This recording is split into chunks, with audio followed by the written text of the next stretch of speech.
The soft golden light of the morning sun seeped through the blinds of a modest apartment, casting a gentle warmth upon the face of a man who was anything but ordinary. His name? Lucas Bennett. A man in his early 40s, with sharp, chiseled features and an air of unwavering confidence. But Lucas wasn't just any businessman. He was the CEO of Bennett Enterprises, a thriving multi-million-dollar corporation renowned for its groundbreaking innovations and its deep-rooted commitment to employee well-being. Yet, despite the towering success, the accolades, and the wealth that followed, something inside him felt off. A growing disconnect gnawed at him, a question that refused to be ignored. Were the policies he had implemented truly making a difference in the lives of the people working under him? Were his employees genuinely happy, or were they merely surviving? Reports and surveys told one story, but Lucas wanted the raw, unfiltered truth. And the only way to get it? To see it for himself. Determined, he made a daring choice, one that could change everything. He would go undercover, step out of his high-rise office and into the trenches, living and breathing the everyday struggles of his employees. It was a risky move, one that could spell disaster if he was found out. But Lucas was undeterred. He had to know. He carefully selected one of the company's many retail stores, a modest yet bustling outlet nestled in the heart of the city. For one full week, he would become someone else entirely. A regular employee, an entry-level worker, a fresh face in the crowd. On his first day, he walked through the glass doors, no longer Lucas Bennett, the formidable CEO. Now he was simply Luke, the new hire. He was introduced to the team as a beginner and was paired with a young cashier named Mia Thompson. She was in her mid-20s, her warm smile exuding a quiet strength. There was something about her, an air of resilience that intrigued him. The store was a whirlwind of movement. Customers coming and going, shelves being restocked, transactions flying by in a blur. Lucas quickly discovered just how demanding the job truly was. Hours slipped past in an endless cycle of scanning items, handling cash, assisting customers, again and again. By the time the day ended, his feet throbbed, his back ached, and exhaustion weighed heavily on him. But it wasn't the physical strain that left a mark. It was the snippets of conversation, the hushed voices of employees venting their struggles in between rushed breaks. On the second day, Lucas found himself working the slower-paced evening shift alongside Mia. As they stood at their registers, a comfortable silence settled between them. Deciding to break it, Lucas turned to her with a casual tone. "So, Mia," he started, keeping his voice light. "How long have you been working here?" Mia glanced up, her expression softening. 2 years now, she replied with a small shrug. "It's not my dream job, but it keeps the lights on." Lucas raised an eyebrow, intrigued. "What is your dream job?" Mia hesitated, as if unsure whether to let her guard down. Finally, she sighed. "I've always wanted to be a teacher. Ever since I was a kid, I loved the idea of helping children learn, guiding them, watching them grow." But her voice trailed off, her eyes clouding with something deeper. "Life doesn't always go the way you plan, does it?" Lucas felt a pang in his chest. "What happened?" he asked gently. Mia let out a slow breath, her gaze dropping to the floor. "Well, for starters, I'm a single mom. My son, Noah, he's 6. He's my entire world. But raising him on my own, it's been tough. Between rent, daycare, groceries, there's always another bill waiting. I've been saving up to go back to school to finally get my teaching degree, but progress is slow." Lucas swallowed hard, a lump forming in his throat. He had no idea that one of his employees was struggling so much just to stay afloat. He wanted to say something, offer help, do anything, but he couldn't risk blowing his cover. Instead, he simply nodded, his mind racing with thoughts. As the week continued, Lucas learned more about Mia's life. She picked up extra shifts whenever possible, sacrificing precious time with her son just to make ends meet. Her dreams were still alive, but barely, a flickering flame struggling against the winds of reality. And through it all, she carried herself with quiet determination, never complaining, never asking for sympathy. One evening, As the store neared closing time, Mia shared something that would haunt Lucas long after he left.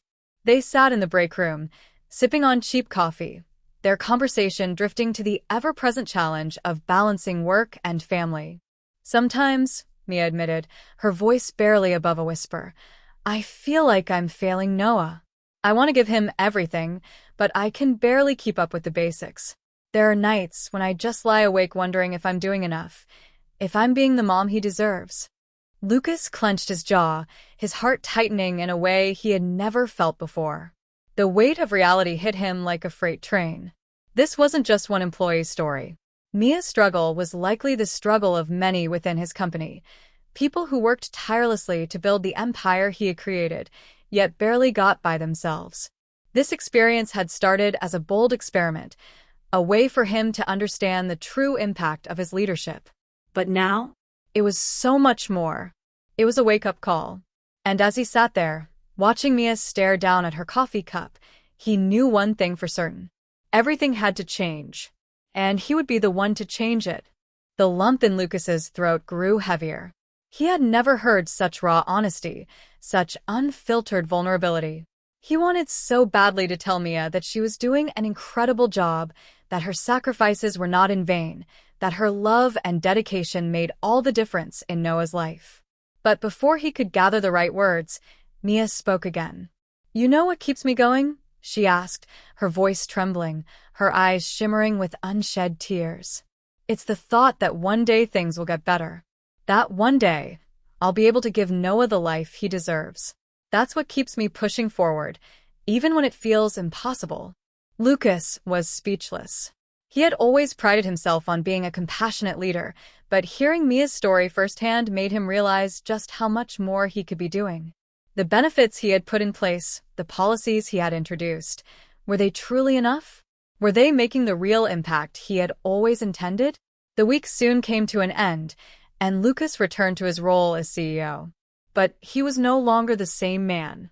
He had seen the reality of his employees' struggles up close, felt the weight of their daily battles, and he knew he could not simply turn a blind eye. Something had to change. The following Monday, he called an urgent meeting with his senior leadership team. As he stood before them, he shared everything, his experience undercover, his conversations with Mia, and the powerful lessons he had learned. He spoke with passion, his voice charged with newfound conviction. We have the power to make a real difference, he declared, his gaze sweeping across the room. We have the resources, the influence, and the responsibility to ensure that no one in this company has to struggle the way Mia has. Let's not just aim to be a successful company. Let's be a company that changes lives. A heavy silence followed, the weight of his words settling over the room. And then, one by one, his leaders began to nod, understanding, agreeing, committing. In the weeks that followed, Lucas led a series of transformative changes within the company.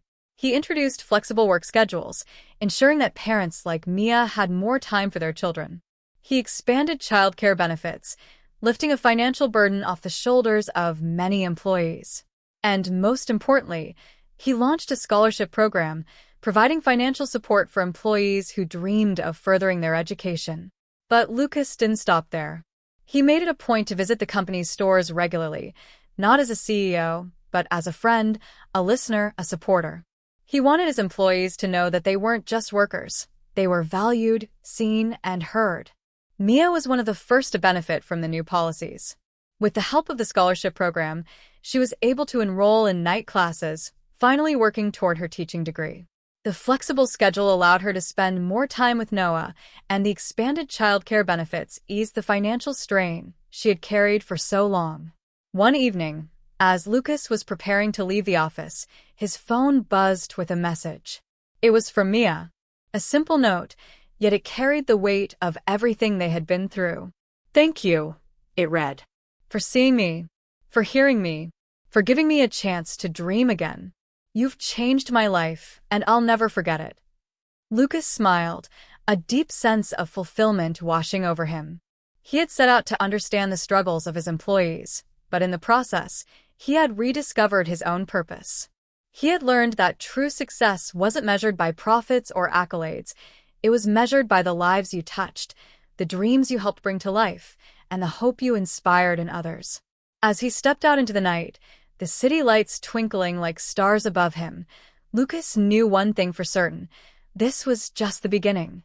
There was still so much more to do, so many more lives to uplift. And he was ready for the journey ahead. Moral of the story: true leadership is not about power or prestige. It is about empathy, understanding, and the willingness to make a real difference in the lives of others. Sometimes, the greatest lessons come from stepping into someone else's shoes and seeing the world through their eyes. When we listen, when we care, and when we act, we don't just change lives, we transform our own in the process.